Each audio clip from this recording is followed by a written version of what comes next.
Hello, good evening, welcome. This is Hot Edition. We're live on news up at Desawe Kanda, also live on Kesmi 107.1 in Tamale and beyond. We're live on W93.5 in Wa and beyond. And today is the beginning of a new journey here on Hot Edition on 3FM 92.7. We've increased the time from 1 hour to 1 hour 30 minutes. So welcome if you're just joining us. My name is Alfred Ocansey. And my name is Beatrice Adu. Let's get into it now. As the office of the Babu Shite denies reports that the traditional authority has infringed on the rights of the 12-year-old girl allegedly married to a chief priest. Meanwhile, the Attorney General has directed the police to commence criminal investigations into the matter. Also, pre-tertiary teacher unions direct their members across the country to return to the classroom after calling off a 2-week-old strike to pave way for negotiations with government. The Ghana Education Service has welcomed the decision. We bring you details of these.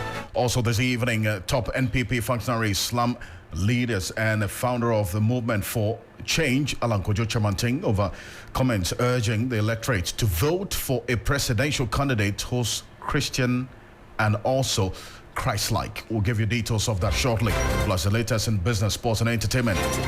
Coming up for the next 60 minutes here on Hot Edition on 3FM 92.7. We're live on Kesmi 107.1 in Tamale and beyond, and also on W93.5 in Wa and beyond. So if you're just joining us, we're beginning that new journey this evening from 5 p.m. to 6:30 p.m. here on Hot Edition on 3FM 92.7. As always, you're an integral part of the conversation. Let's hear from you. We're very interactive on Facebook and X, and we're getting to the details. Grace Hamwa Ajiman is here with a summary of the news. Grace? Alfred, let's get right into it. An office of the Gbagbu Ulomo Shiche has denied reports that a traditional authority has infringed on the rights of a child by marrying a 12-year-old girl. The traditional authority says Na Yomo Ayemwade is a 16-year-old who will not perform conjugal rights but traditional roles. According to them, events that unfolded on Saturday saw some excesses like all other events of verbal misrepresentation and over-exaggeration by some people who took over the microphone after the actual MC was done with the main presentation. Meanwhile, a host of civil society organizations have condemned the act, calling on government to immediately intervene. To other stories, pre-tertiary teacher unions have called off their strike, attributing it to excessive pressure from the Education Ministry, other stakeholders, and a government commitment to address their grievances. President of the Coalition of Concerned Teachers, King Alfred Adu, addressed a news conference, and we have the details shortly. And still in education, the Ghana Education Service says the 465 cedi registration fee for this year's West Africa Senior School examination is exclusively for private candidates. The Director General, Dr. Eric Nkansa, at a news conference in Accra, clarified that public senior high school candidates are not included due to the government-free senior high school program. And COCOBOT's management has denied approval for 67,500 cedis for 15 iPad keyboards for board members, despite the procurement processes starting in February this year. Head of Public Affairs Fifi Boafo says it was just a proposal which is yet to be sanctioned for purchase. Grace, I'm sorry with the summary of the major headlines today. Grace, thank you. Thank you so much. This morning news on 3news.com. Make some time and visit 3news.com. This is Hot Edition on 3FM 92.7. Let's get into the details of the stories now. Beatrice? And let's start from here, where Office of the Gbagbu Ulomo Shite has denied reports that a traditional authority has infringed on the right of a child by marrying a 12-year-old child. The traditional authority insists that the child bride is a 16-year-old who will not perform conjugal rights but traditional roles. They say that events that unfolded on Saturday saw some excesses like all other events of verbal misrepresentation and over-exaggeration by some people who took over the microphone after the actual MC was done with the main presentation. At a media briefing this afternoon in Nwa, the traditional authority said that the Gbagbu Wolome, who already has 3 other wives, must by tradition pick a young girl girl who becomes the mother of all the queens. According to the traditional authorities, they will fight to preserve the tradition. The 12-year-old Nana Okromo and the mother have since been under police protection. Let's take a listen to what they've been saying a couple of hours ago. Whenever the role becomes vacant, to wit, spiritual consultations are made to determine who should take up the office. To add, persons from a peculiar home are selected for this role after the demise of the former occupant, which was over 300 years ago. It fell on Nana Okromo, who was prophesied by her birth to take up the mantle as Nayomo Ayemwedi. Nana Okromo remained in her mother's womb for about 2 years before her birth. Through the interventions of the Gbobu deities, she was delivered. She is responsible for carrying the corn wine to the town square, festival grounds, or Ablokojano for praises and thanksgiving to God Almighty. She is responsible for cleaning and abolition of the Gbobu temple during the annual Kwejumo festival. She is the sixth one. She is responsible for the Ayemwede deity and Shade deity, which is purely performed by a virgin. We would like to emphasize that there is no carnal relationship or marriage involved as perceived by many. The other wives to the deity have their own respective legal houses, i.e. Na Shiele, Na Busuaf, and Na Ohimia. All of them has their respective houses. The items presented on Saturday, 30th March 2024 were not the usual items presented during marriage rites. Rather, they are to aid Nayomo Ayemwede to carry out a traditional, as already mentioned. Well, so that's the explanation. What appears like a defense there. Meanwhile, the traditional authority is contending they are only carrying out the wishes of the gods. Now, Reverend D.N. Jesse Ankra is Director of Administration of the Office of Gbogu Wolomo Shiche. Jessica, listen to him. It's not a human being. Gbogu is a deity. If you want to associate this very matter to a human, then when you mention Gbogu, add the Wulomo. So we have the Gbogu Wulomo, and then we have the Gbogu, which is the deity. If Gbogu has, through divine intervention, taken Our Lady, who is our queen, then it is the deity that has something to do with our queen, and not Gbogu Wulomo as a person. Like people are speculating that Gbogu Wulomo has married a younger woman below age. Please, press, lay it before you. Because most of the unacceptable statements here and there are from the telephones of people who classify themselves as social media and bloggers.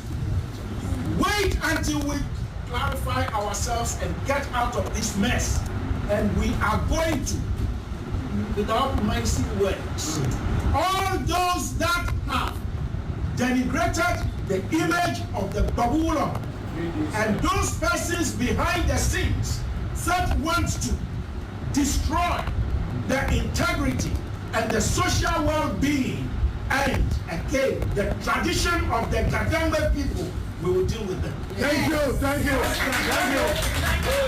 Because Gagambe, we have an identity, and our identity has much to do with the worship of our deities and our spirits. If our spirits are doing things with us, we deal with our spirits. If you are not part of us, you cannot decide for us. We are what we are, and we do what we think we can do. Internationally, we have something to be taken good care of. Two words. One is culture, and the other is tradition. People of Nungwa, we do tradition. If I have a tradition and you have a tradition, if you allow your tradition to be influenced by the cultures of other people, then we don't have a tradition again. Nungwa will never stoop so low for any stupid LGBT nonsense to come and destroy our tradition.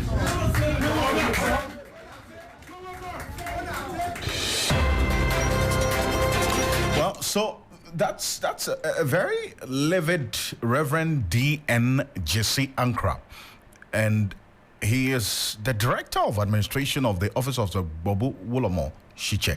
that we're talking about now, and he's a reverend. He's a reverend minister. So using stupid this, there. but you see, anyway, he talks about Beatrice, the fact that they, as a traditional authority, they are what they are, and doing what they think is right in culture and tradition, and that the girl is a choice of the gods, and doing things with the spirit we can't understand with our human eyes. So we shouldn't question the decision of the traditional authorities, essentially. But I want to find out if really they left there without questions, for that matter, because this was at a press conference, yeah? And our colleague Sarah Appencroft sat through that press conference. She's joined us in the studio. Sarah, it's good to have you. Now, you were not alone with the journalists in there. What was the reaction, especially when Reverend Jesse Ankra was talking about they doing what they think is right, regardless of what the law says, and the reactions that have been coming in so far? Well, Alfred, like you rightly said, we were quite a number of journalists there, and as you know, we are not supposed to put our emotions in the story, so you wouldn't be able to tell what each of us was feeling at that particular moment. But obviously we asked follow-up questions regarding the concerns within the populace, clarification of the age of the lady in question, which they said she's 16 years. She's not 12 years old. She's not 12 years 16 old. Years. Yes. Did they produce any birth certificate to prove that she was 16? We had been there earlier, so we understood the police had gone with her documents, her certificate, as well as her baptismal document. But I later asked them if they could prove anywhere if the lady is indeed 16 years and a virgin for that matter. And they gave affirmative answers that they are willing to go any length to prove that what they are doing is spiritual and not what we can understand. Also, we wanted to find out their reaction to the concerns by the international community. You know, the BBC had done the story. We've had Amnesty, we've had UNFPA, we've had legal practitioners coming out, the Attorney General wanting the police to investigate the matter and all. And they said that is why they are clarifying to the people to know that the marriage is with a deity, the maintained is with a deity and not the chief priest. He just performed the ceremony, and so it's a tradition and he expects people to respect it, sending a strong warning to the police for picking the lady and her mother from the residents that if anything happened to their queen, they would hold the police responsible. Interestingly, they clarify that the pictures of the little girl carrying the pot with the bobubulomo putting the leaf in her mouth were taken some years back. And so her current pictures were not what was being projected at the main ceremony. So they claim I see that picture we saw with the leaf in her mouth. They were taken 4 years ago. Years so back. If she's 16 years old as we speak, then this was taken 4 years ago, right? They did not say 4 years ago. I see. I did not hear 4 years ago, but they said they were old pictures when she started. So actually it was 6 years ago that she started performing those duties. I see. Yes. So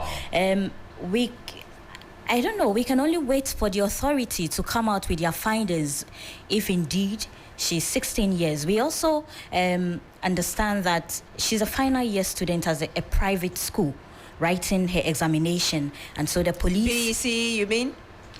End Because she's 16. Yes, end of term. End of term. Which level? Is it junior or senior high school? Senior high school, we understand. So I think the police owe us a duty to come out with more information regarding investigation, because we understand they took her to school today to write her final examination at school. So, Sarah, we'll be going into those statements you mentioned, Amnesty International, the Attorney General's Office, and some other international bodies that have released a statement kind of condemning this marriage, as it were.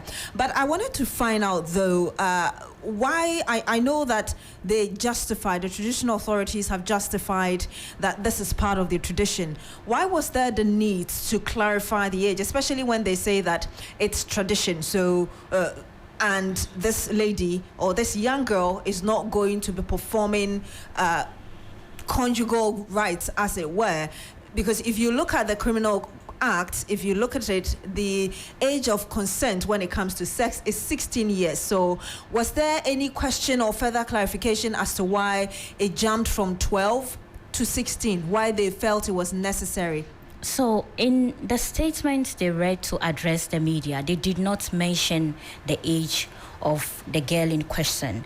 It was during the questions that we asked and they mentioned. So the issue regarding the 12 years, they are alleging that some faceless people who are setting an agenda, who are anti-Bobu Wulomo, to just paint a dainty picture on the tradition of the place. Earlier, you were telling us about a particular history around this young girl. What is that? Well, they explained this lady was. I mean, her actual name is Na Dromo Na Okromo. No, Na Okromo is her real name, but she was carried in the womb for over 2 years before she was delivered, and after delivery, it took her. She was in the womb of her mother for 2 years. Exactly. Over 2 years, actually. Over 2 years. Yes, and after her delivery, it took her more than 2 years to stand. She was just there. So they had to do a lot of consultations with the gods, the visit churches and all that. And then the prophecy came that she was a mystery child who is a reincarnation of the Na Yomo Ayoade, who had died 300 years ago. Yomo means old woman. Yes, old woman. So that's the stool. The particular queen who had died 300 years ago. So that is the spirit that had possessed her, and she had come to complete the job she hadn't finished. I see. And let me just encourage our listeners to make some time and visit our Facebook page at 3FM927 on Facebook. We're showing you pictures of this girl in question. So this is her current look. If you go on our Facebook page, this is her current look. 16. Look, if you look at the picture, you will not be wrong to say she looks older than 16. And then also the press conference. You look at the makeup and everything, and how she was really made up for the event on that day. And we're showing you the press conference as well that Sarah just talked about minutes ago. That was addressed by the Nungwa Chieftaincy. That press conference, if you go on our Facebook page at 3FM927, we're streaming live the playback of that press conference. You see all the members there, the Wulome and others who addressed the press conference earlier today, explaining, in fact, they're threatening anybody who speaks about this without adequate information to beware, and that they're ready to take them on to every length. That's the position that the Nungwa Chieftaincy have taken. And in fact, yesterday we received a statement from the Gadangbe Council that has also been received with mixed reactions, because there's another group of Gadangbe lawyers who are taking a different turn. They are saying that they cannot support the position by the Gadangbe Council, seeking to explain away why this is a troubling development for the Gadangbe people. Now, if you go on our Facebook page at 3FM927, you'll see the videos we're showing right now, both of the press conference and the girl in question, that we are now getting to know that her age is 16 and not 12 she years. Looks more than, the 16 years that we've been told per the latest picture we have. And like Alfred said, you can look at it on our Facebook page.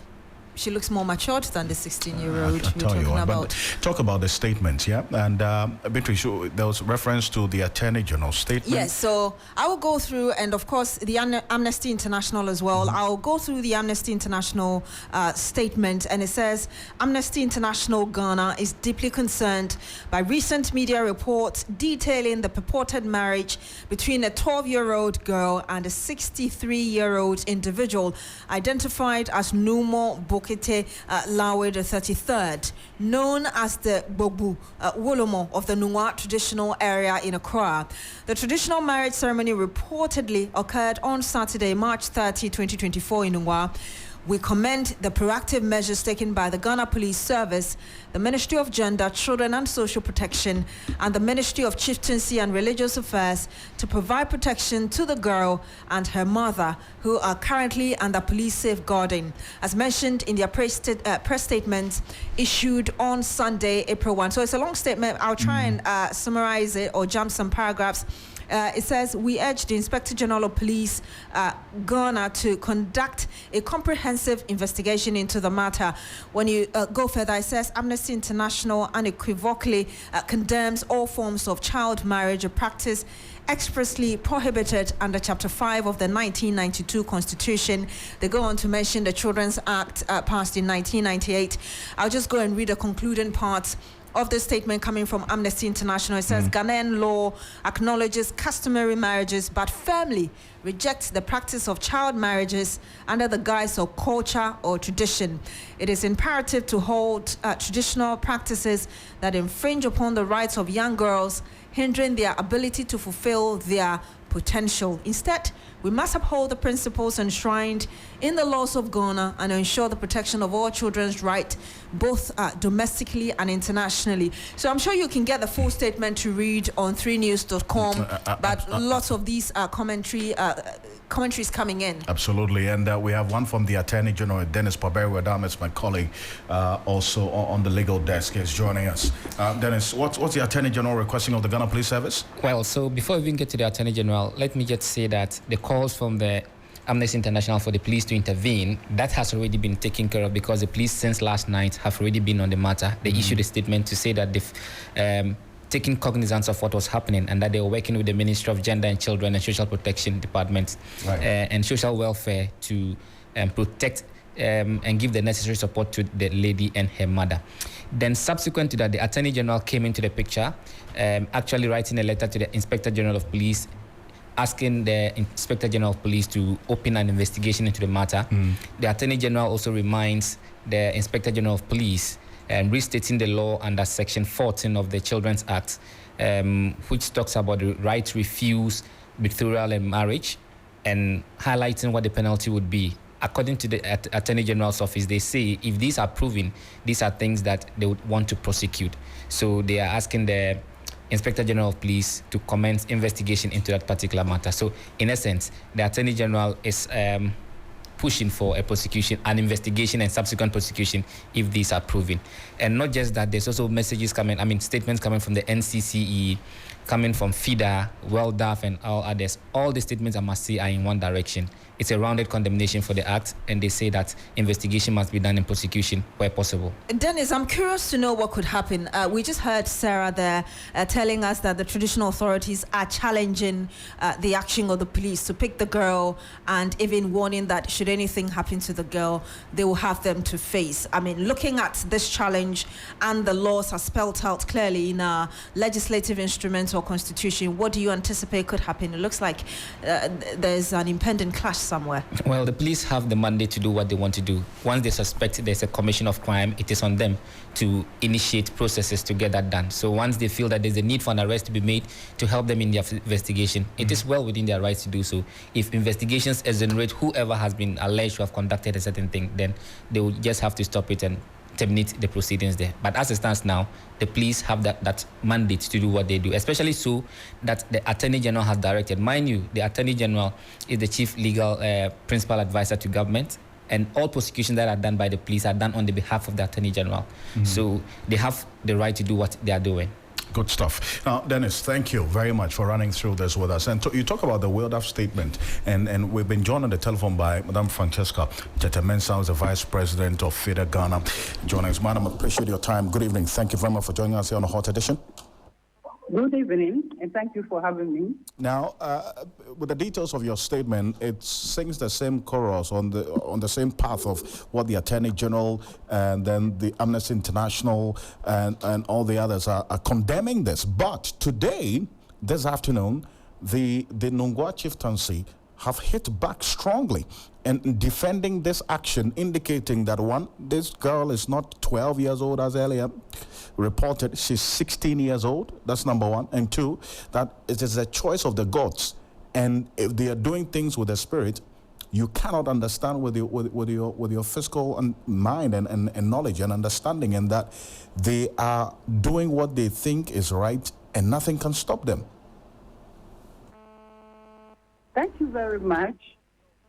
I will start by quoting Article 1, Clause 2 of the Constitution, and the 1992 Constitution of the Republic of Ghana, under the topic supremacy of the Constitution.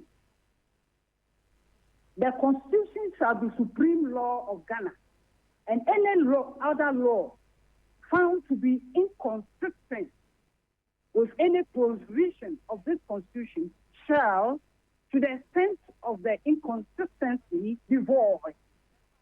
We are talking about the laws of the Republic of Ghana and the Constitution that is the supreme law of Ghana for that matter.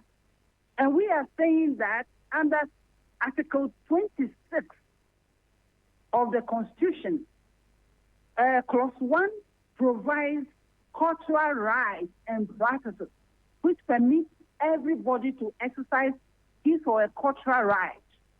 But when you come to Article 26, Clause 2, there is a limitation or a prohibition clause which says that all customary practices which dehumanize or are injurious to the physical and mental well-being of a person are prohibited. It means that the fact that it's your culture doesn't give you the mandate to act contrary to the Constitution. Every culture that offends the provision of the Constitution, every culture that is harmful or injurious to the mental and physical health of Ghanaians, of a person, and for that matter, of a minor, is prohibited under our Constitution. Now, let me talk about the age. They are saying that the age of the child is 16. Let me refer you to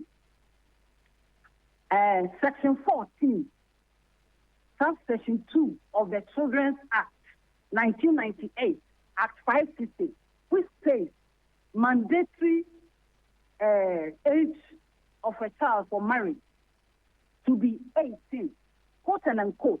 The minimum age of marriage of whatever kind shall be 18 years. Whatever customary practice that gives them the idea, the false idea, that they can go into child marriage under 16 years is offensive to the Constitution, the supreme law of Ghana. Now, if you look at the Children's Act, the same Children's Act, Section 14, it criminalizes child marriage. Now, when I say child marriage, what does it mean? When you have two people marrying and one of them is below the age of 18, it is called child marriage. The penalty for engaging in child marriage is under Section 15, which provides a penalty for contravention of the law, either to a fine not exceeding 5 million or a term of imprisonment not exceeding 1 year or both. What are they talking about? What are the traditional people talking about? Are they above the Supreme Court and the Supreme Law of Ghana? I think I'm speaking on behalf of FIDA. FIDA is an international women Lawyers Association that stands for the defense of children and women and the vulnerable. And we are condemning this culture, and to the extent that this culture frowns on the provisions of Article 26, Clause 2, this culture should be prohibited. And I think this is a good case of the police to prosecute in a court of law. And FIDA is throwing its weight behind Attorney General, the police, and all the human rights organizations. Madam Titimeso, you've just quoted some sections of the Children's Act that we're referring to, 1992. You just concluded on Section 14. I want to take you a little back to Section 13, which talks about protection from torture and degrading treatment. No person shall force a child to be betrothed, to be the subject of a dowry, a transaction, or to be married. The minimum age of marriage of whatever kind shall be 18 years, and then it goes into 14. Of course, the AG has taken the case up. You're saying that you condemn it and you're throwing your weight behind all these institutions that want to ensure that the child is protected. From your side as FIDA, to what extent can you go to ensure that this child is protected per these provisions that we've read from the Children's Act? We are ready to provide any legal advice, legal aid that is needed by way of supporting the police to prosecute this case. They should go in for all the perpetrators. They should go in for all the suspects, all the people who are aiding and abetting this criminality of child marriage. We are to protect, the Republic of Ghana has to protect the child since she's a minor. You might have heard the traditional authorities, or probably a summary of what they said.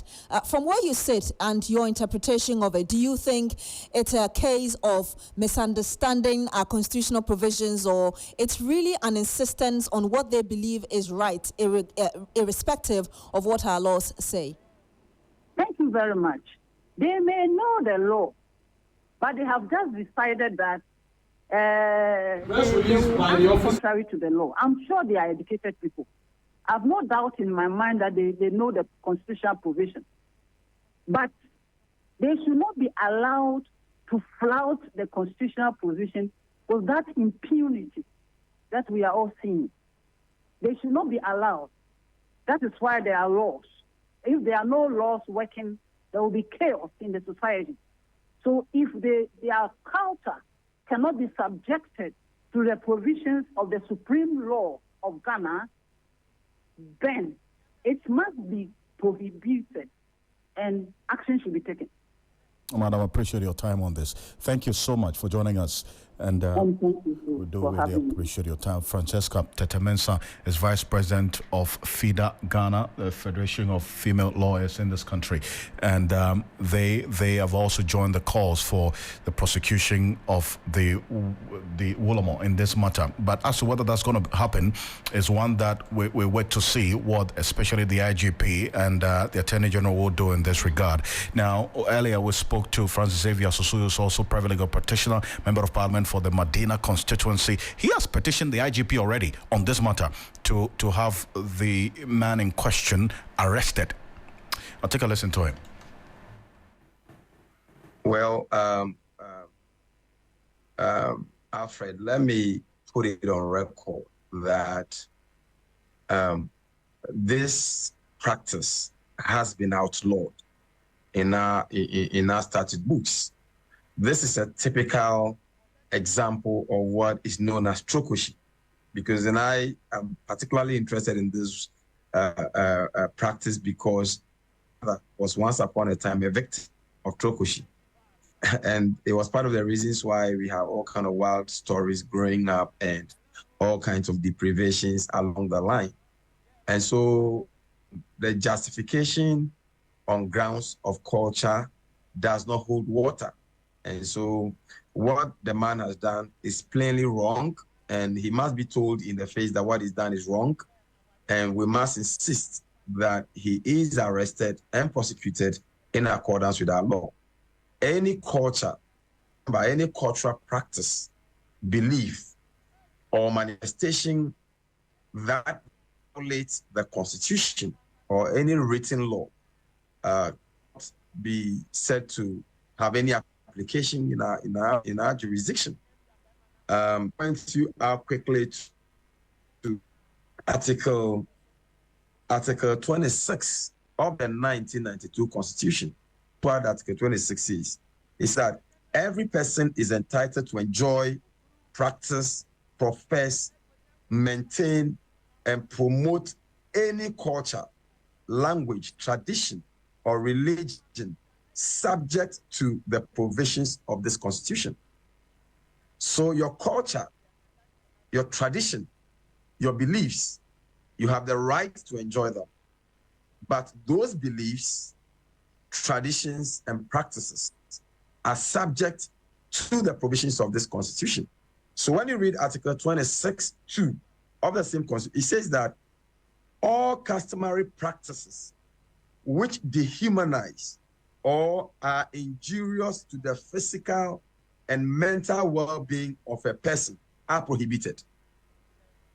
And this is a constitutional prohibition because a child who is 12 years under our laws does not even have the capacity to consent to be in marriage relationship.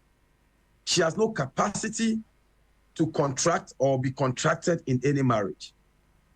And marriage by law is a union between two consenting adults and not an adult and a minor, for that matter.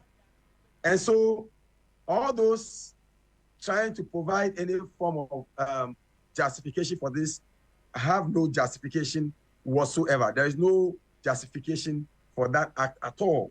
Now, when you look at the provisions on the rights of children, as it's contained in Article 28 of the 1992 Constitution, and remember that these provisions are consistent with the international standard, international provisions, or international laws that Ghana is a signatory to.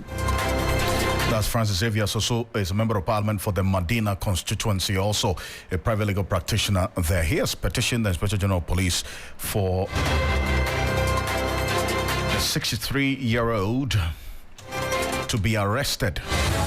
Now, this is coming on the back of the traditional authority, the Nungwa Traditional Authority, calling the bluff of everyone criticizing them for this recent development. We'll see how things play out, is it not? And it's based on what the Attorney General has also said to the Ghana Police Service. Indeed, and it looks like everyone who is supporting the call for this to be condemned is determined to ensure that the child is protected. Absolutely. Really. There are so many of you who are commenting on Facebook on this matter, and we'll read some of your messages coming through here at 3FM927 on Facebook, at 3FM927 on Facebook, and also on X.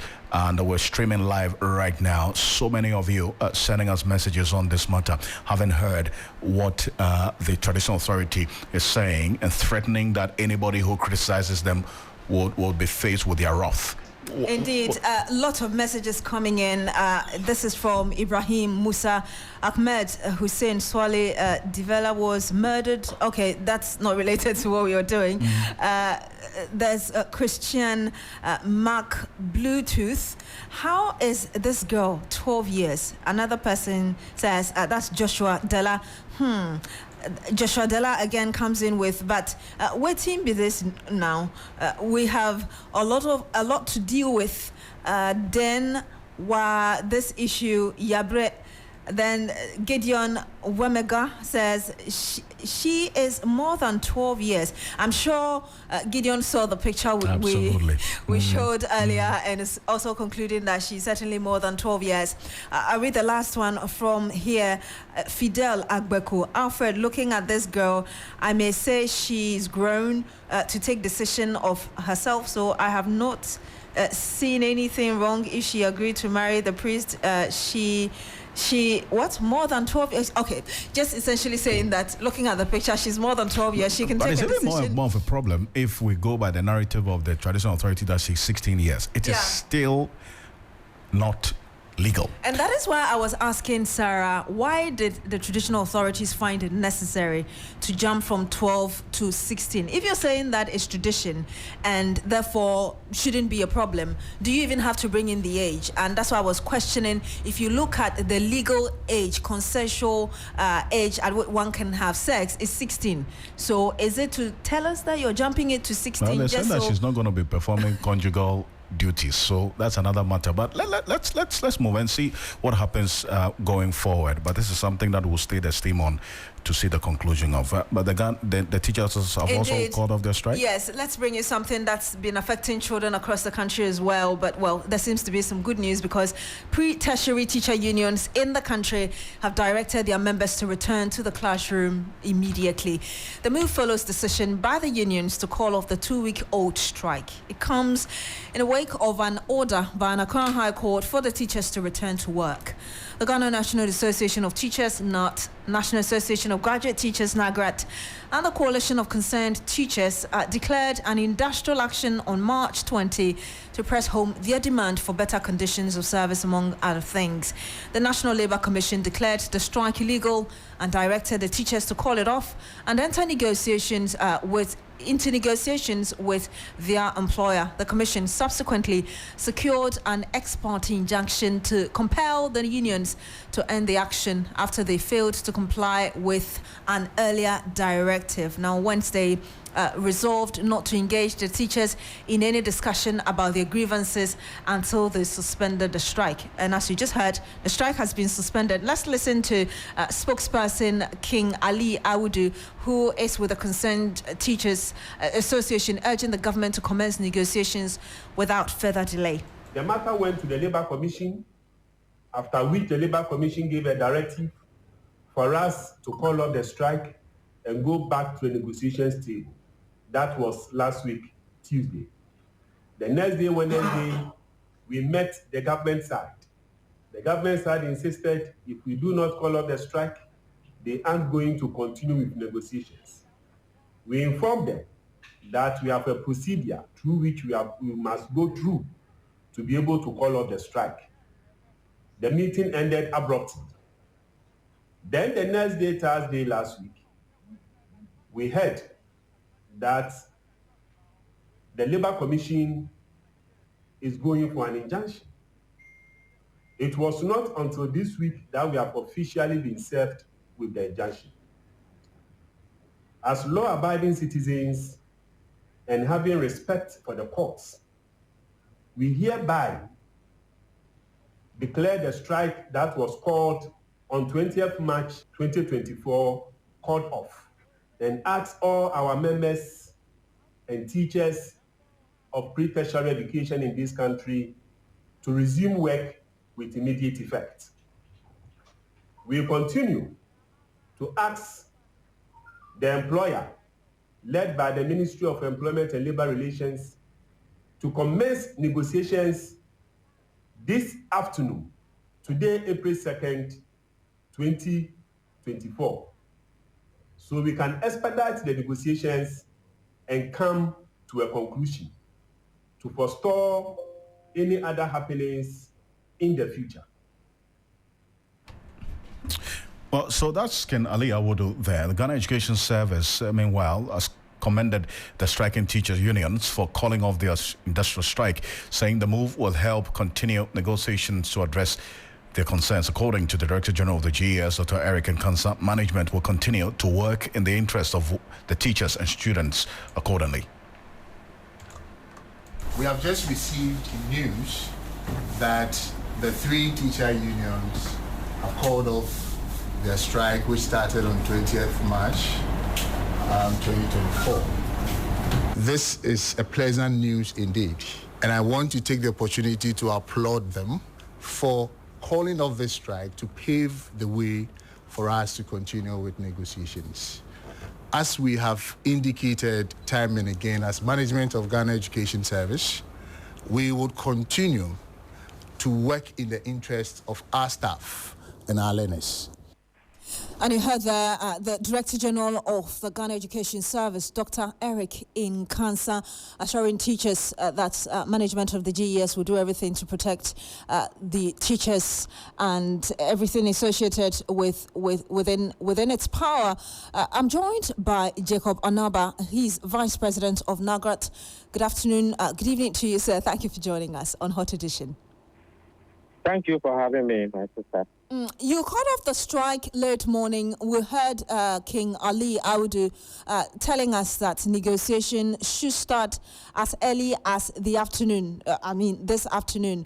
Has negotiation started yet? Yeah, thank you very much. Greetings to your cherished listeners. Unfortunately, we had a letter this afternoon indicating that the negotiations will start on Thursday, on the 4th of this month.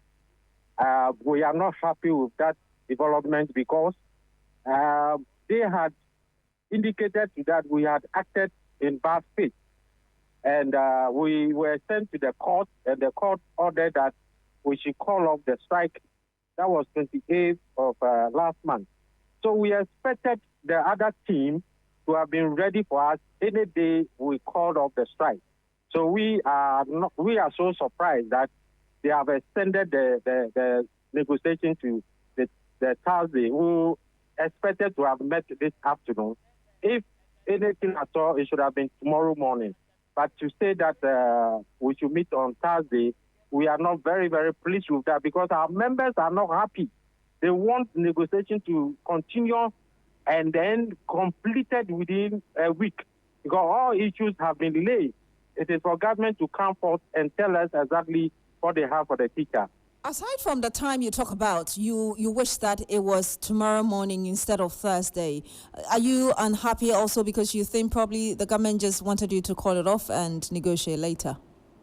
Yeah, that is my fear. I don't know why they are making the day for us to meet on the Thursday because we have laid our issues on the table. They are very much aware the issues. So if they have the mandate, we can meet tomorrow and have this thing started. So we are not happy. Our members are really not happy. They did not even want us to call off the strike, but we cannot disobey the orders from the court because we are law-abiding citizens. So we have tried to explain to our members to be patient and the resolute behind us. When we go to the negotiation table, will be a spirit behind us. We will hope to get a good deal. I say, Mr. Naba, you had 16 issues, and from what we gather, 10 of them have been addressed, and 6 are outstanding. What are those 6 issues? Yes, in fact, the issues that have been addressed are non-financial. In other words, they do not come with some remuneration, but the ones remaining are our condition of service, and that is our allowances. We tabled 6 allowances, 6 new allowances. The continuous professional development allowance is 1, deprived area allowance, utility allowance, transport and commuting allowance, rent and accommodation allowance, teaching and assessment allowance. These are the new 6 allowances we have put on the table and want government to come clear on what they have to offer the teacher. So if I get you correctly, based on the facts we have, the government at least has met you more than halfway. So should you still be complaining that the state is willing to meet you on Thursday rather than tomorrow? No, meeting us halfway on these allowances, no. They have actually not told us what they have for us. The other issues were not on the negotiation table. What was on the negotiation table is our collective agreement, and these 6 that I've mentioned are those embedded in them or in it. And those are the crucial issues. Those other ones were already outstanding. So they were not part of the negotiation. The money issues are the crucial issues. Very, very important. In fact, to be frank, the teacher has not gotten any allowance on his pay slip. The only allowance we have that almost every government worker enjoys is a retention premium. And every government worker enjoys that premium. So there is no one allowance. The only allowance that comes is once in a year. That's the continuous professional development allowance, and it's 1,200 once in a year between September and October that is paid. So that's more like 100 Ghana cedis a month if you're talking about 1,200. Yes, sure. And this is to develop the teacher. In fact, in some workplaces, when you go for training, you are motivated by giving something extra. In our case, we don't have it.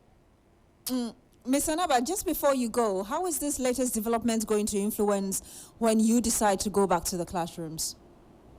Yeah, as indicated by King Zach, who is the spokesperson for this negotiation, we have called our members to go back, and we expect them to be back by tomorrow, because at the time they held the press conference around 9:10, most of them had not had the news. But we expected those who are already in school, especially management, to continue doing their work as they used to do. But we expect that by tomorrow, every teacher will be in the classroom, faithfully honoring his or her duty. But we will not, let's put on notice that we will not want the government to drag its feet on the issues that we have raised. They have to come clear and tell us what they have for the teacher. I see. Well, I appreciate your time. Thank you so much for joining us, Zanaba. Thank you, too. Thank you so much. Jacob Anaba is Vice President of the National Association of Graduate Teachers, NAGRAT, on this. And we've been monitoring the situation across some of the schools, and it's quite clear there's no activity, and also the demand by parents to have these students or the pupils go back to school. We're going to get into business now. Michael Ogbodu is standing by with all the latest in the world of business. Right after this, if you're joining us here on Hot Edition on 3FM 92.7, we're also live on Kesmi 107.1 in Tamale and beyond, also on W 93.5 in Wa and beyond. This is the refreshing new edition of Hot Edition that starts at 5 p.m. and ends at 6:30 p.m. So it's 1 hour, 30 minutes of news and information and analysis with myself, Alfred Ocansey, and Beatrice Adu. After this quick break, we get into business with Michael Obodo. Stay with us.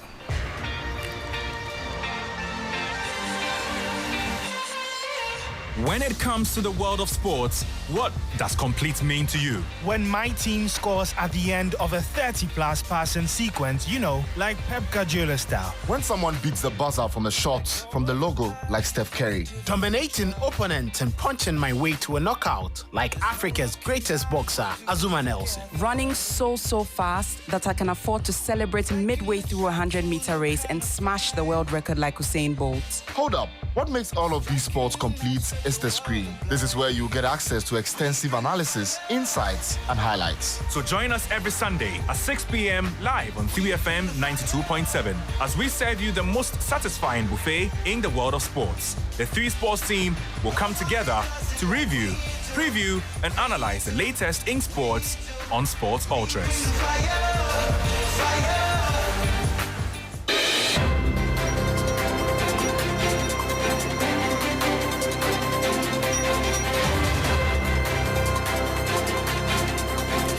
Well, hello there. Good evening and welcome to the business segment here on Hot Edition with me, Michael Obodu. Coming up, LPG marketers oppose National Petroleum Authority's new bottling plant and cylinder investment margins, describing it as insensitive tax on LPG. We'll bring you the details shortly. Please stay.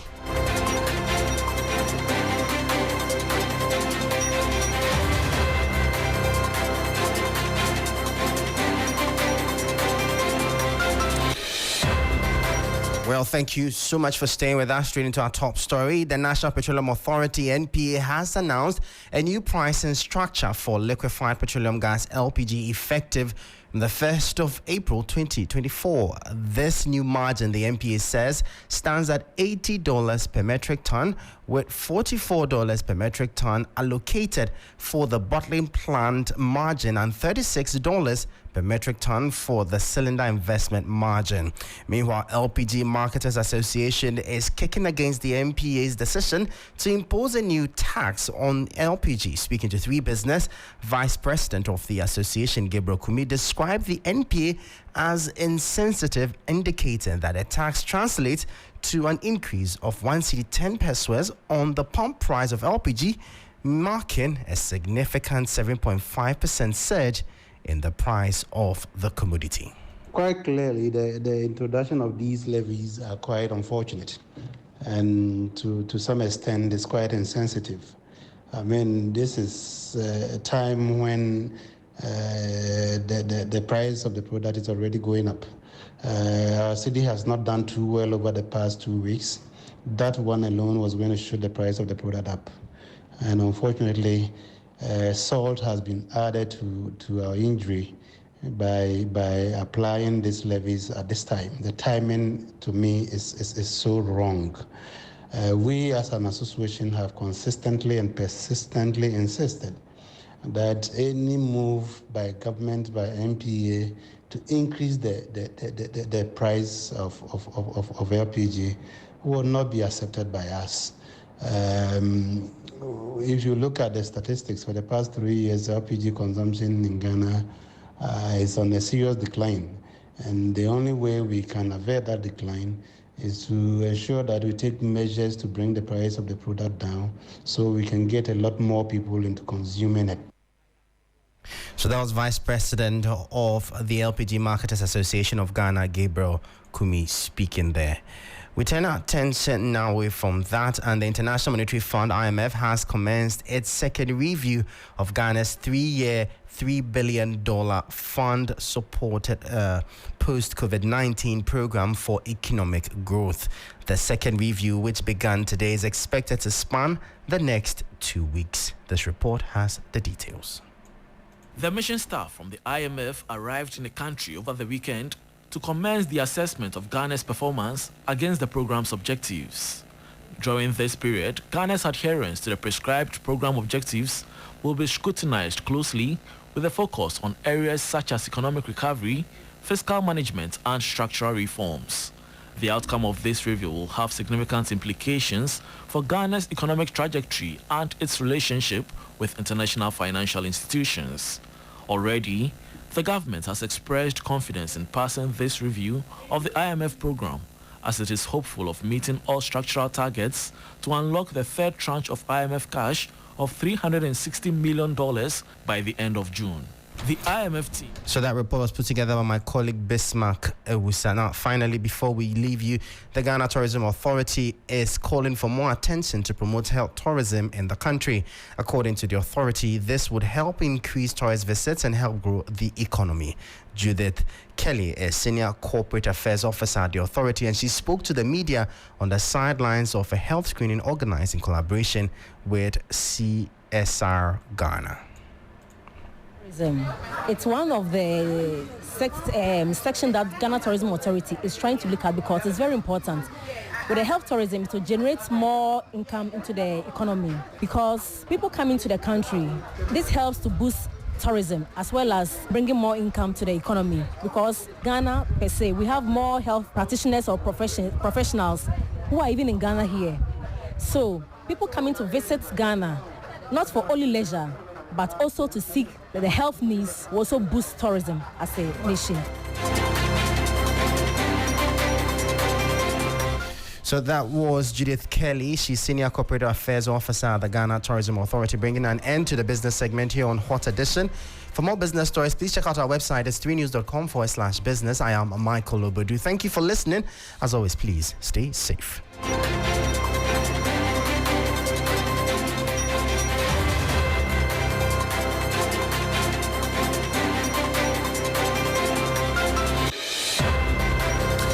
Michael Obodu with business. Thank you very much. This morning is on 3news.com, and Bill Ishan is here with the latest in sports. Alfred. Bill. Alfred, what's happening? Kusinyantage is happening. Yeah, he is. Yeah, no, it's venturing full politics. Yeah. This is something that he talked about earlier today on Onia TV. He did, and he also spoke to 3 Sports right after about his candidacy for, the Member of Parliament for Jiso, which is a bit of a surprise. And he did mention in some quarters that currently the state of Ghana football is not so great because of the performances of the Black Stars in the last few years, where we've seen a dip in their performances from the time they were constantly in the semi-finals of the Africa Cup of Nations to now being knocked out of the group stages back-to-back in 2021 and in the 2023 AFCON. Let's listen to exactly what he had to say. Ghana football now is not in the best of shapes. If we compare the performances of the Black Stars over the period from 2008 up to this time, if we were to draw a graph, a straight line graph, there will be a straight line like this because of the semi-finals for a long time, and then the first round exits will bring it down like this. But there are other new initiatives the GFA has introduced in, let's say, women's football, in youth football, that we have to applaud them. But the ultimate, most people are judged by the performance of the senior team. The senior team is not in a good shape, and we have to appreciate that and find ways to really address it. Finding ways to really address this, that is according to Kwesi Nyantakyi. I mean, he did state that, the state of the Black Stars hasn't been so great, but he did acknowledge that women's football has been improving, and the youth football has also been improving. We saw the under-20 team win the gold medal in the 2023 African Games, and then we saw the Black Princesses also win gold as well. And we also saw the Black Queens, qualify to the Women's AFCON for the first time since 2018. And so we see progress there. But the face usually of Ghana football is the Black Stars. And if the Black Stars doesn't perform, then there's a problem, because that's the face. But you say, I heard him talk about if he had an opportunity to be there again in whichever capacity. I'm wondering what new thing he would add, looking at where we are, and like a second coming of Nyantakyi in whichever capacity, really. So the thing is, he would have to wait at least 9 more years to have a chance to be, because of the ban. Because he's currently serving a 15-year ban and he's already past 6 years. So he has 9 years more to serve when it comes to involving in football activities. But he's the kind of guy who has a lot of experience, a lot of knowledge, a lot of connections. So during his time as the GFA president, he had so much say in CAF that he eventually became the vice president of CAF, which is the governing body for African football as a whole. So he was really respected in the circles of football. And so the kind of connections he has is bigger than lots of people who are into football here in Ghana. And so that he could bring to the table. But I mean, with everything that is happening, it's really so difficult. But apart from that, I mean, moving on to the Ghana Premier League. Earlier today, we had Accra Lions defeat Mediama SC by 1-0. Mediama SC are the current champions of the Ghana Premier League. And due to this result, Accra Lions have leapfrogged both Hartlepool and Asante Kotoko to 8th on the Ghana Premier League table. And so it is a bit of a worry for both Hartlepool and Asante Kotoko. But the big ones happening later tonight is the Premier League. Here are the fixtures for you. Newcastle will be facing Everton. Nottingham will be facing Fulham. Bournemouth versus Crystal Palace. Burnley versus Wolves. And the biggest one is West Ham United versus Tottenham. And here's what manager David Moyes, who is the manager of West Ham, had to say ahead of the game. Well, Tottenham have done really well this season. They've continued to do well, so we don't expect to be anything other than a really difficult game. And, and just doing a great job with Tottenham. So they've started the season, or started and maintained a good, steady season at the moment. And hopefully we can get a good result like we did against them at Tottenham. That was David Moyes, the head coach of West Ham United, of course, Kudus' team that will be facing Tottenham. Kudus broke a record, right? This weekend. Yeah, I mean, he scored his 13th goal of the season for West Ham United, and he's currently the highest scoring Ghanaian ever in West Ham's history. The record was previously held by Andre Ayew, who scored 12 goals for West Ham United. And so kudos to Kudus. Very nice with a touch. new hairstyle. With a new hairstyle, looking like a nice rasta and all of that. How would that look on me? I mean, hey, Alfred. But before we do go, of course, Tottenham are chasing a place in the top 4 of the Premier League, and this is what Ange Postecoglou, the head coach of Tottenham, had to say ahead of the game against West Ham United. But probably us as a team, I've said before, it's felt like a bit of a stuttering campaign. We've never really got into any sort of flow, probably apart from maybe the first 10 games. But that's part of the challenge, and whether that's Matters or other players who kind of, very few have had a sort of clean run at it all year. That's a challenge before us now with 9 games to go, is to try and finish the season strong, and good challenge tomorrow night against a very good team. He's looking to finish the season strong. Of course, Tottenham are 5th on the Premier League table, just 3 points behind 4th place Aston Villa, and so a win will potentially move them to 4th in the Premier League. That brings an end to the sports segment here on the Hot Edition. Alfred. Bill, thank you so much, and we look forward to those matches. Appreciate us more on 3 Sports across social media platform 3 Sports. You find more in there. Bill, I appreciate you. Thank you for coming. This is Hot Edition on 3FM 92.7, also live on Kesme 107.1 in Tamale and beyond. Go live on W 93.5 in Wa and beyond. And if you're just joining us, this is the refreshed, reviewed, extended edition of Hot Edition on 3FM 92.7. It's 1 hour, 30 minutes of news and interviews and some more analysis with me, Alfred Ocansey. And my name is Beatrice Adu. Now, we take you on the campaign trail because the top functionaries of the governing New Patriotic Party have slammed the leader and founder of the Movement for Change, Alan Kwadwo Kyerematen, after asking Ghanaians to vote for him as president in the December general election. Speaking at the Church of Pentecost, during the Easter Sunday service, the former Minister for Trade and Industry told the congregation that as a predominantly Christian nation, it was the responsibility of Christians to elect a Christian who is Christ-like, saying he's the best person to lead the country.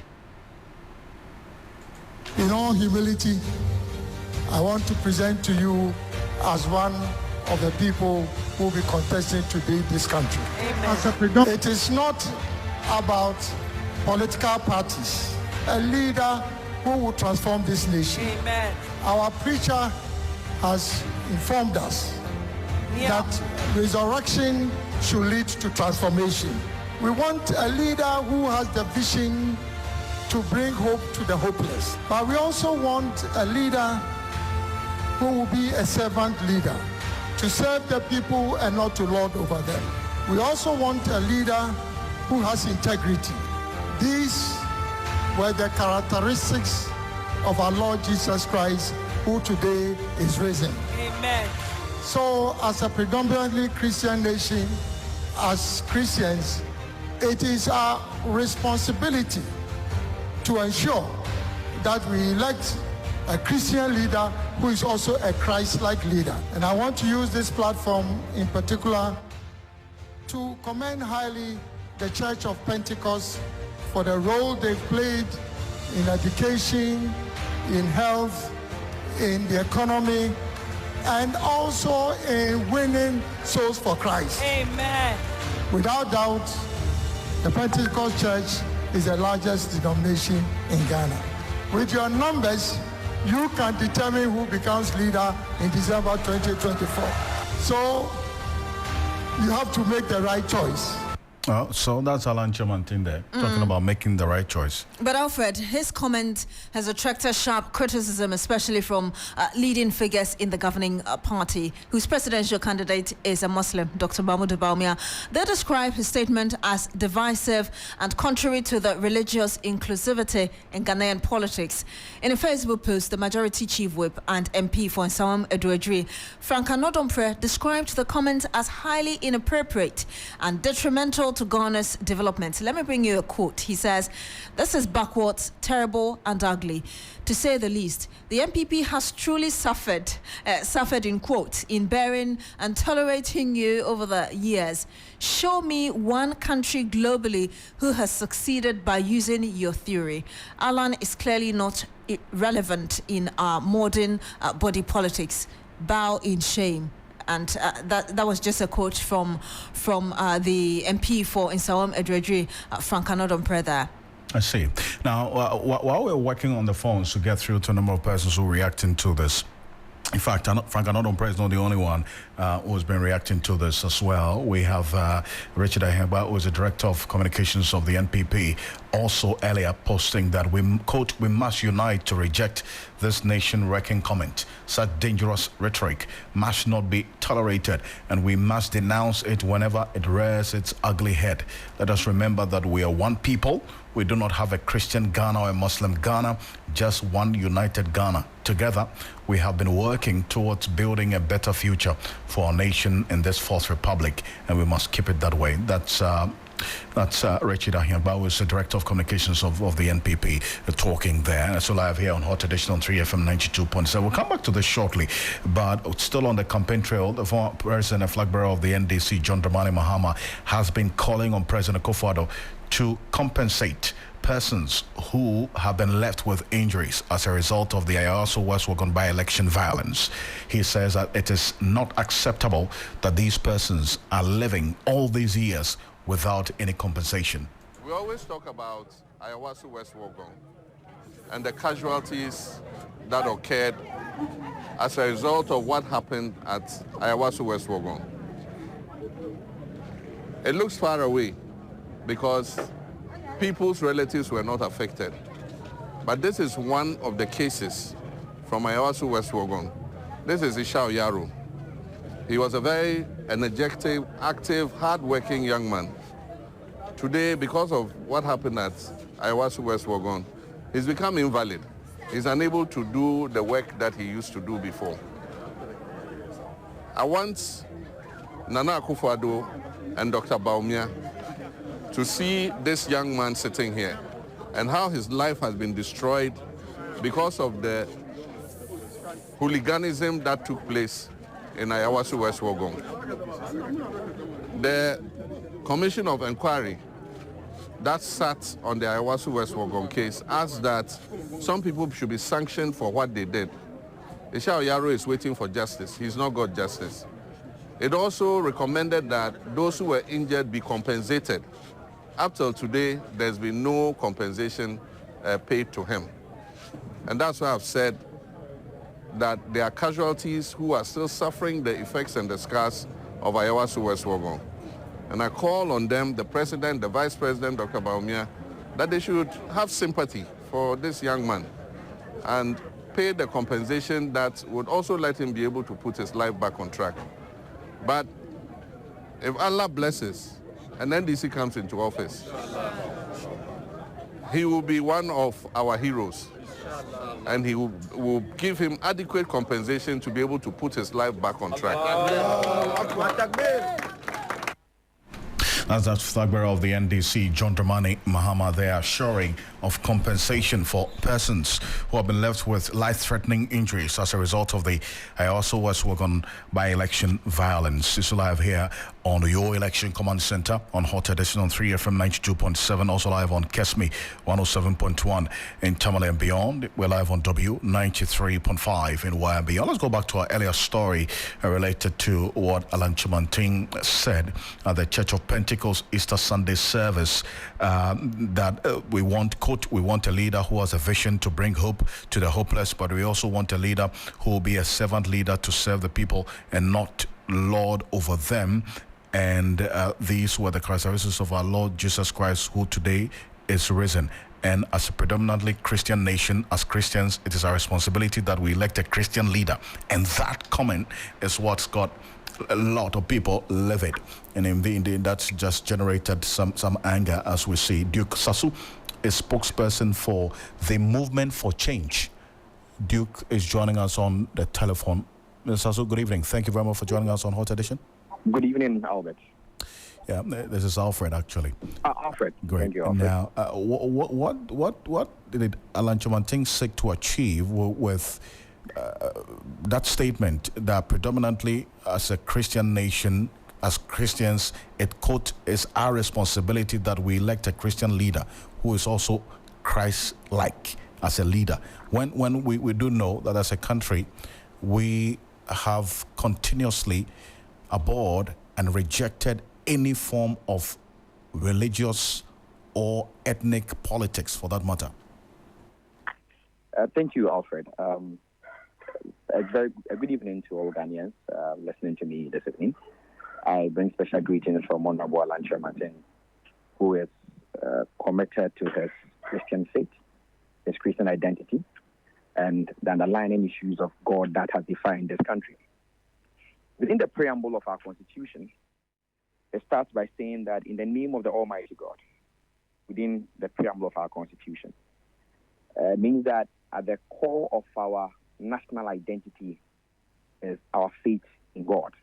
And as a Christian, my faith in Christ Jesus. I think that one of the most respectable comments that have been passed within the past year has come from the Vice President when in a gathering with his Muslim brothers, he said that I was elected because I am Muslim. And so I would represent all Muslims. And I think that the reason why I found that comment quite exciting is because he was responsibly declaring his identity and his background and owning and saying that I am owning who I am, or I am presenting myself as who I am. And I don't think in any way I felt that the Vice President has done something wrong. Well, that statement was roundly condemned by all well-meaning persons, and to that extent that, yes, you would have a religious identity, but would not use that in any way as a reference point to justify any religious politicking, for that matter. So, if I may land, first and foremost, I think that we cannot progress as a nation if hypocrisy becomes the bane of our conversations. If I am a Christian, I am a Christian. And I will declare that Christianity at every point in time. Honorable Alan Martin is an Anglican. He's a Christian, one who is with the Anglican Church.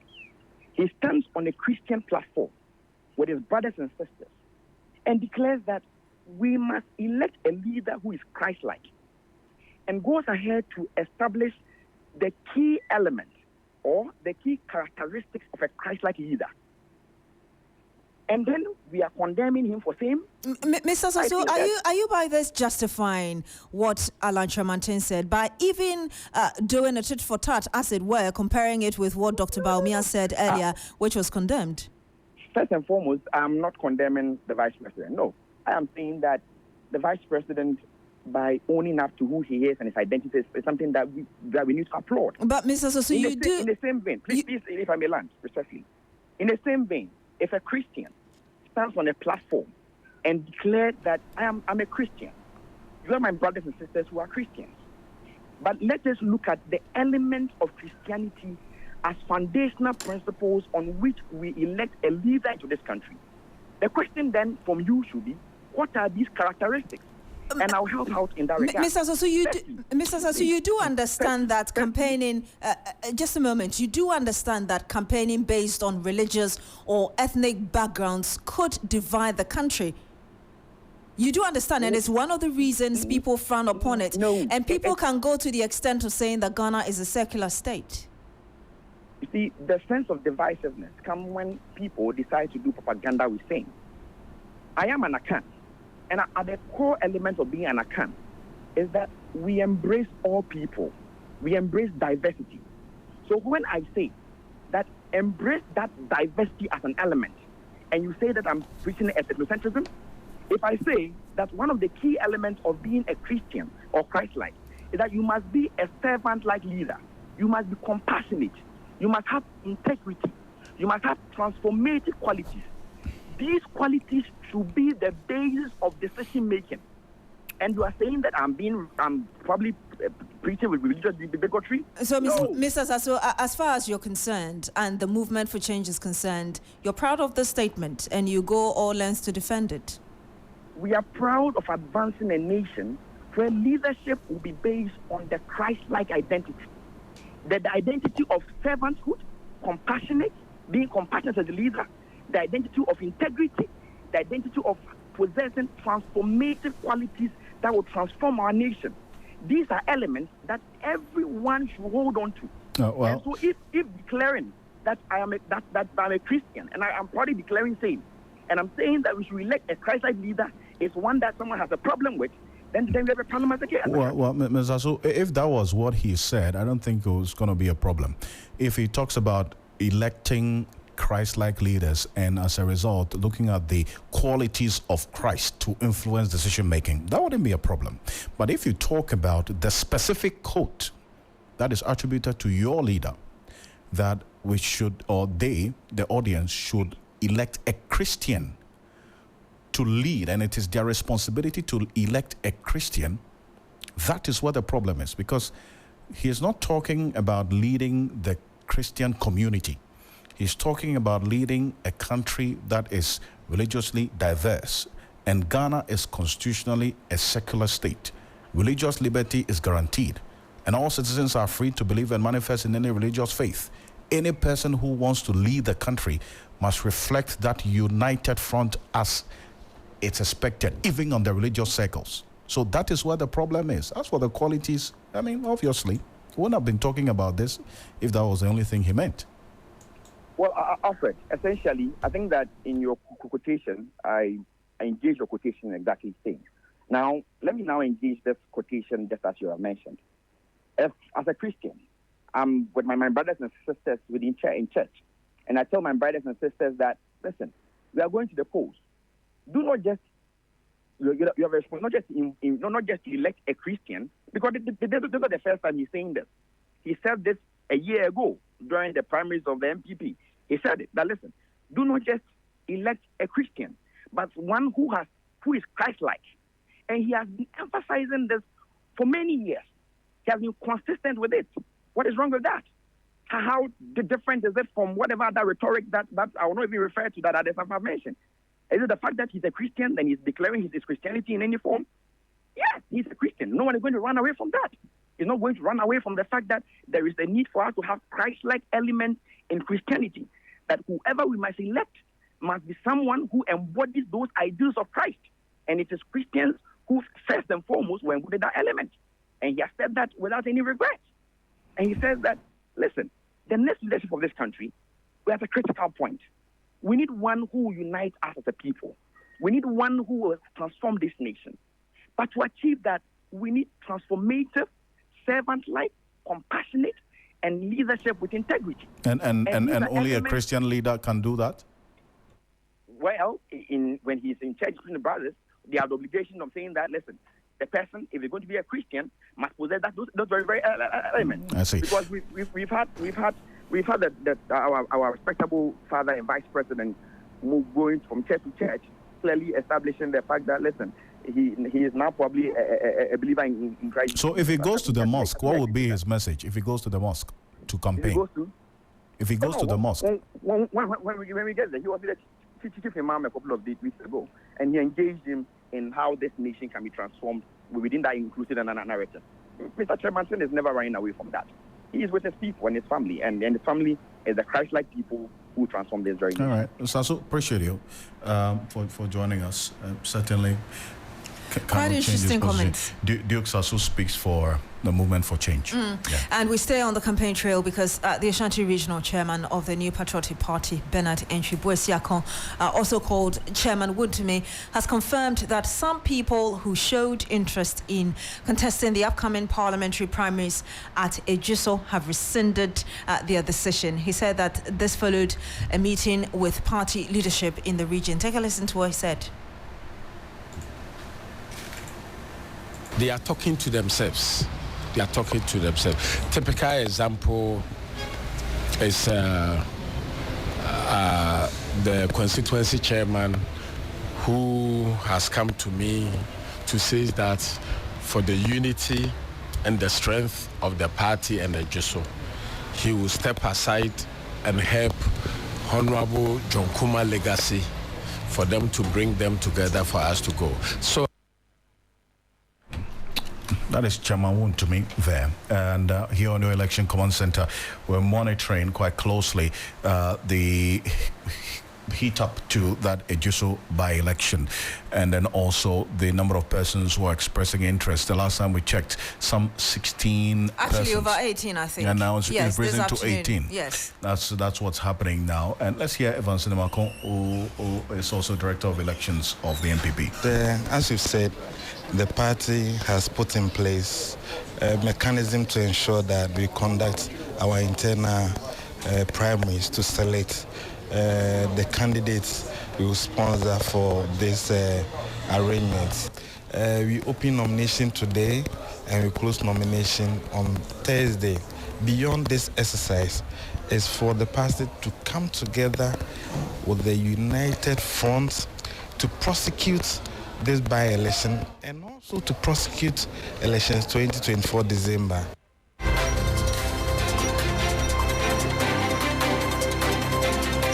So live here on Hot Edition on 3FM. Also on Kesme 107.1 in Tamale and beyond, on W93.5 in Wa and beyond. And this is Campaign Trail on your Election Command Center. Away from that, we move to today's World Autism Day, Beatrice. And indeed, a young woman is rewriting the narrative on autism in the workplace, demonstrating acceptance and resilience. Grace Ojiman shares the inspiring story of 21-year-old Nanaya, who overcomes barriers and gains employment after a diagnosis. 6 years ago, my colleague Portia Gabo shared the story of Nanaya, which was filled with despair. Her mother was diligently studying the autism spectrum and its various aspects. I was in denial for almost 7 years. I kept telling myself, it's not there, it can't be me. I mean, I love to talk. If God is going to bless me with a child, not one that wouldn't talk or communicate. So it was difficult. 6 years later, a new story emerges showcasing resilience and significant progress. God is good to me. God is good to me. Me hold my hands, say us in fight. God is good to me. Nanaya is currently involved in house chores, room organization, and is even employed as a backroom staff in the hospitality industry. 6 years down the lane, she's come a long way. Her communication has improved greatly because we create opportunities for her to go out, to meet people, to socialize. And even before you take her out, you need to plan. She can throw tantrums out of the blue. The impacts of this opening on her cannot be overstated. She loves to go. You know, you can see the enthusiasm in her in the morning when she knows that it's a time to go to work. They just wanted some persons above the age of 18 who can do something, whether folding of laundry, whether, you know, washing of plates, whether sweeping or dusting, you know. Some of these, you know, work at the hotel. If they can do it, they would love to give them that opportunity, so that they can experience how it feels like to be in the, you know, the employment space. Autism spectrum disorder, ASD, is a neurological and developmental condition that impacts social interactions, communication, learning, and behavior. Around 1 in 100 children worldwide have autism, and only 21% of people with disabilities, including autism, are employed. In Ghana, 387 out of 100,000 individuals have autism. A World Bank report reveals that Ghana has 129,641 citizens on the spectrum, with a current population of 33 million. Despite the growing awareness of the disorder, stigmatization persists. People start stereotyping them, you know, Jimmy, Suba, and all this. Some parents who have children with cerebral palsy, some of them said even when they are selling things, people don't buy, you know. That's stigma in its highest form. There are also some of the parents, we must admit, they may not be able to work as a result of a child like this, you know, so we really need support. Meriamwa is advocating for government intervention in the costly treatment of the disorder. I would have wished that children with autism and other developmental disabilities are put on the National Health Insurance, you know, scheme for free, so that for parents who cannot truly afford. That's Grace Omarjiman's report to them. And today, World Autism Day. Before we go, let's do a quick recap of some of the headlines that we brought to you and the details that we've been talking about for the past 1 hour, 30 minutes, Beatrice. Office of the Gbogbo Wolomo Shite denies reports that the traditional authority has infringed on the rights of 12-year-old girl allegedly married to a chief priest. Meanwhile, Attorney General has directed the police to commence criminal investigations into the matter. Also, pre-tertiary teacher unions direct their members across the country to return to the classroom after calling off a 2-week-old strike to pave way for negotiations with government. Ghana Education Service has welcomed the decision. Also, top NPP factory Islam leader and founder of Movement for Change, Alan Kwejo Chamanting, over comments urging the electorate to vote for a presidential candidate who's Christian and also Christ-like. Find more news on 3news.com. Make some time and visit 3news.com, and that's it. Join at the same time tomorrow at 5 p.m. to 6:30 p.m. on the extended hot edition on 3FM 92.7. I am Alfred Ocansey. My name is Beatrice Adu. Thank you very much for joining us. Enjoy the rest of our programs.